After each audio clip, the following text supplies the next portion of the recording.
Messieurs, pour ce second tour, Madame Le Pen et Monsieur Macron représentaient à peine plus du tiers des électeurs inscrits.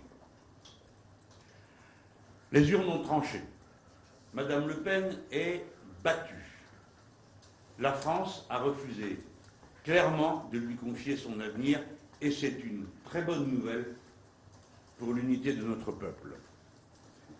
À présent, Monsieur Macron est le plus mal élu des présidents de la Ve République. Sa monarchie présidentielle survit par défaut et sous la contrainte d'un choix biaisé. Il surnage dans un océan d'abstention, de bulletins blancs et nuls. Ma pensée se tourne vers les futures victimes de cette situation. Les personnes qui vivent du RSA et devront travailler gratuitement pendant 20 heures. Les personnes usées qui partiront à la retraite 3 ans plus tard. Les personnes prises à la gorge financièrement et qui ne verront pas les prix être bloqués. Les personnes qui savent à quel point l'inaction écologique de M. Macron est un crime. Les personnes qui voient avec tristesse l'État détruit et le pays vendu à la découpe. À toutes et à tous, je dis, ne vous résignez pas.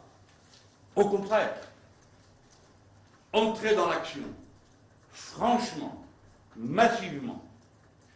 La démocratie peut nous donner de nouveau le moyen de changer de cap. Le troisième tour commence ce soir. Les 12 et 19 juin ont lieu les élections législatives. Vous pouvez battre M. Macron et choisir un autre chemin.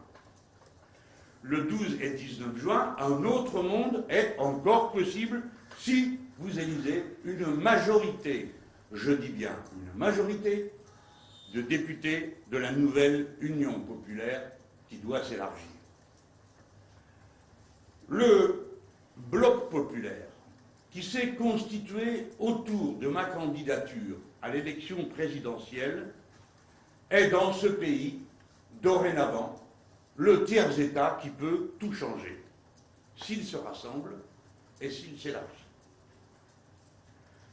Le 12 et 19 juin, en vous appelant à m'élire comme Premier ministre, je vous appelle en vérité à faire vivre un nouvel avenir en commun pour notre peuple.